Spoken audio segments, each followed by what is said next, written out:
Rafale acquisition gives much-needed boost to India's defence industrial agenda. Nearly 2 decades after Sukhoi aircraft were imported, India received a fleet of 5 French-manufactured Rafale multi-role combat jets last week. The acquisition of the Rafale fighter jets is a much-needed capacity booster for the Indian Air Force, IAF, given the aircraft's proven combat capabilities in air defence, electronic warfare and ground support. Their induction into the IAF will also support India's management of the ongoing border standoff with China's People's Liberation Army, PLA, in eastern Ladakh, where India has already deployed multiple weapons platforms hardware including Sukhoi 30 and Mirage fighter jets. India has got defence upgrade over the last 15 years mostly through imports. Since 2014, the country also started a massive program to build domestic defence industrial capabilities which have yielded slow but steady results. Defence industrialization is critical for India as it is linked to national security and the country's profile in the Indo-Pacific region. The significance of building such capabilities is evident from the Chinese example. Till 2 decades ago, China was one of the largest arms importers. Now it is the world's 5th largest arms exporter, according to the Stockholm International Peace Research Institute's Trends in International Arms Transfers, 2019. This has implications for India as Beijing has assiduously exploited its role as a defence supplier to entrench itself in India's neighbourhood. India is now trying to catch up. Since 2014, under the Make in India initiative, the government has been promoting the private sector and startups in defence manufacturing. The aim is not just building the manufacturing capacity but also achieving technological competency. The 2 most important mechanisms to achieve these are the Strategic Partnership (SP) model and the Innovations for Defence Excellence (iDEX) program. The SP model was launched in 2017 and seeks to establish partnerships between Indian and foreign defence companies for manufacturing the equipment of fighter aircraft, submarines and helicopters. India needs the technical expertise that foreign defence companies bring with them.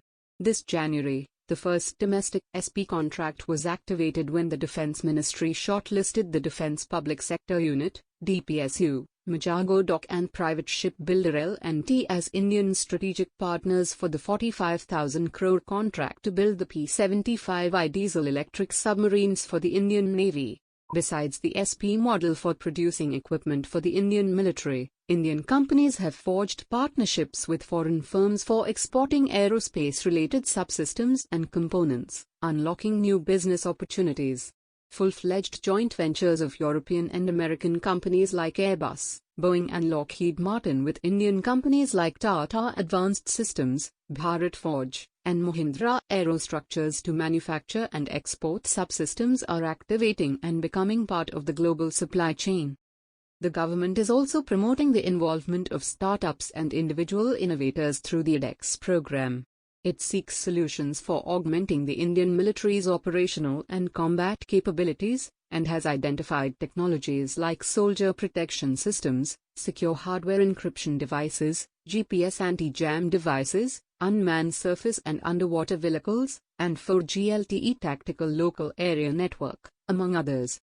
While these measures are a good start, they need to be well developed to be utilized to the full.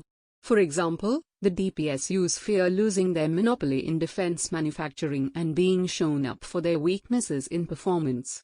To leverage DPSUs' experience and infrastructure and the private sector's management and financial expertise, the SP model should be extended to form partnerships between the DPSUs and the private sector.